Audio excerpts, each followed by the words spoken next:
The hail came in on a channel we did not have. That is the first thing I wrote in my incident log, and I wrote it because I did not know how else to begin. Orthkeln's control deck runs on 17 registered communications frequencies. 8 administrative, 4 emergency, 3 internal, 2 encrypted relay. I know each one by the sound it makes when it opens, the color of the indicator on my board, the weight of the silence before a voice arrives. Third watch is quiet. It has always been quiet. The detainees are secured. The perimeter is sealed. The only traffic that moves through Orthkeln after the second rotation change is administrative. Supply manifests, shift logs, the occasional medical update routed upward to sector command. Channel that opened at 0341 station time had none of those sounds. It was steady, clean, and it carried a tone I did not recognize. A carrier pulse that my board flagged in pale amber, not any of the 17 colors I knew. I stared at it for 4 seconds. Then I opened it. Because leaving an open channel unanswered is a protocol violation, and I am not a person who commits protocol violations. Orthkeln Detention Facility, the voice said. This is T's provisional accord. Inbound on treaty compliance approach. Bearing 174 relative, estimated orbital insertion in 42 minutes. Responding to a distress relay logged under your facility's routing identifier, timestamp 0317 station time. Please confirm you are the originating station and advise on approach clearance. TS, provisional accord out. I confirmed nothing. I did not advise on approach clearance. I sat very still for a moment, then I opened the internal line to Administrator Savithkol's quarters and told her she needed to come to the control deck immediately. She asked me why. I told her that I was not certain I could explain it correctly, and she should come see for herself. She arrived in 6 minutes. She was still pulling her administrative sash straight when she reached my board. I played her the recording. She listened it with her hands flat on the console edge. When it finished, she said nothing for a long moment. What channel? She said finally. Amber 7, I said. It's not in the registry. It wouldn't be. She leaned past me and pulled up the infrastructure log, the deep one, not the operational log I work from, but the foundational record that goes back to the facility's original commissioning. I had never opened it. Runs to more than 9,000 entries. Pull frequency allocation, pre-consolidation era, filter for dormant. The query returned 214 results. She narrowed it by band. 11 results. She looked at the Amber 7 specification on my board and matched it by hand. Reading down the list in silence, she stopped at entry 7440. She read it twice.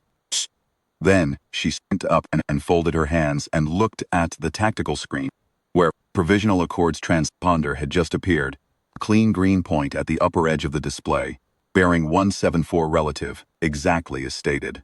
How many ships, she said. Checked the approach track. The transponder had company. 4. She made a sound I cannot easily describe. It was not alarm and it was not anger. It was the sound a person makes when they have found an error so old and so fundamental that there is no version of events in which it is their fault, and they know it and it does not help at all. Entry 72440, she said, is a mutual routing node, installed during the original build 342 years ago, under the terms of the Orth Sector Infrastructure Compact. The compact included a communications interoperability clause. Any facility built on a compact signatory routing table was required to maintain an open emergency forwarding path to all other compact signatories. She paused. At the time of construction, Earth held compact signatory status. I looked at the entry. The node's last maintenance record was dated 291 years ago. Its status field read, dormant, pending decommission. The decommission had never been filed. Did we file a distress call? I said. No. Then what did the node forward? She was quiet for a moment. The node operates on a passive monitoring protocol. It watches for internal broadcast traffic that matches a distress signal template. If it finds a match, it forwards automatically, without operator input. She looked at me. The facility runs a medical status sweep every 4 hours. The sweep uses a broadcast format that is structurally similar to an emergency all stations alert. I thought about that. We've been running that sweep for how long? Since commissioning. So the node has been forwarding our medical sweep to Earth's emergency routing system for 342 years. At intervals of 4 hours, she said. Yes. I looked at the transponder on the tactical screen. It had moved. 38 minutes to orbital insertion now, not 42.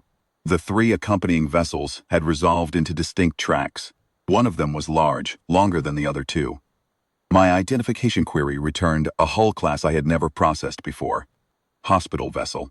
The other 2 were smaller angular. I did not need to query those. I knew what they were. Administrator, I said. We are a classified detention facility. We are not on any public registry. We do not appear on standard navigation charts. Our location is a restricted record held by Sector Command. Yes, she said. Earth has our location. Earth's emergency forwarding system, she said carefully, received our routing identifier with every medical sweep. The identifier contains embedded facility coordinates. It has been transmitting those coordinates to Earth's system 4 times every day for 342 years. She paused again. Earth's system has had our location for approximately 500,000 individual transmissions. I opened a second channel to Sector Command and filed an urgent advisory. Then I sat back and watched the 4 ships close the distance to orbital insertion and tried to think of what I was going to say when they hailed again. They hailed again at 0401. Orth Kelm, this is Treaty Compliance Officer Maren Voss aboard T's Provisional Accord. Coming up on orbital insertion in 11 minutes. We've had no response to our approach clearance request, so I want to be straightforward with you. Under Article 14 of the Orth Sector Infrastructure Compact, a distress signal originating from a compact-registered facility requires a mandatory response from all signatories. We are fulfilling that obligation. We are also required to advise you that Article 14 carries a compliance audit provision. Our response triggers an audit of the originating facility's infrastructure and detainee records. The audit is non-optional. A pause. I want to be clear that we're not here to cause difficulty. We received a distress signal, we responded, and we're going to do the audit. That's all. Provisional accord out. Administrator Coral had been listening.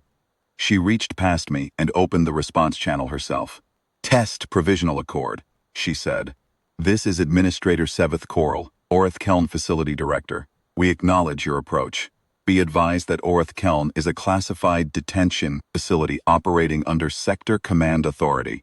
I am requesting a hold on orbital insertion pending authorization from Sector Command. The response came back in less than 2 minutes. Administrator Coral, Treaty Compliance Officer Voss. I understand, however, Article 14 clearance is not contingent on individual facility authorization. The compact predates your Sector Command's jurisdiction by roughly 2 centuries, and the compact's terms have never been superseded. Going to insert. If Sector Command wants to file a jurisdictional objection, they're welcome to do so, and we'll include it in the audit record. I'd recommend using the time before insertion to pull your detainee manifests. The audit will ask for them. Provisional accord out. Sector Command responded to my advisory 40 minutes later. By then, all 4 Earth ships were in orbit. The audit team arrived via shuttle at 057. There were 8 of them. 4 humans carrying document cases, 2 in medical uniforms, and 2 more whose function I could not immediately identify. Treaty Compliance Officer Voss was shorter than I expected from her voice, and she spoke to Administrator Coral the way one administrator speaks to another, with the precise, impersonal courtesy of someone who has done this many times and finds it neither enjoyable nor unpleasant. She presented the compact documentation, the audit trigger record, and a printed copy of Article 14 with the relevant subsections marked. She asked for the detainee manifest. She asked for the facility's medical records. She asked for the infrastructure log. She did not raise her voice. She did not make accusations. She moved through the facility with a recorder, a document case, and the quiet, deliberate focus of a person completing a task she had been assigned. The 2 humans whose function I had not identified turned out to be infrastructure assessors. They found the routing node in the lower maintenance corridor within 20 minutes. They photographed it and took a reading from its transmission log. One of them looked at the printout for a long moment, then looked at the other, and said something in a lower register that my translator rendered approximately as, "It's been running since the build. Every 4 hours. We've had their location the whole time and nobody flagged it. The other one said, not our department. They moved on. The medical team went to the detention wing. I do not have records of exactly what they found there, because that portion of the audit report was filed directly with the compact oversight body and was not shared with facility administration. I know that they were in the detention wing for 4 hours and 17 minutes, and that when the lead medical officer came back through the control deck, her expression was the specific kind of neutral that is not actually neutral at all. The audit team departed at 11:34. Compliance Officer Voss gave Administrator Coral a receipt for the documentation collected, a reference number for the audit file, and a single sheet of paper with the compact oversight body's contact information. She said the audit findings would be transmitted within 60 days and that any required remediation would be specified in the findings notice. Is there anything else you need from us? Administrator Coral said. Voss looked at her for a moment. No, she said. Thank you for your cooperation. 4 ships left orbit at 12:09. I filed my incident report at 1300. It runs to 11 pages because I am thorough, because I wanted the record to be precise. I documented the hail, the channel, the routing node, the infrastructure compact, the audit, and the departure. I documented the exact timeline. I documented every exchange with TT's provisional accord that I was party to. The last line of my report reads as follows, and I chose the words carefully because I believe the record should reflect the truth of what occurred. Prathkeln Detention Facility did not file a distress call. The distress call was filed on our behalf, automatically, by a routing node that had been operating without oversight for 342 years. Its response was dispatched under treaty obligation. The ships have departed. The audit has not.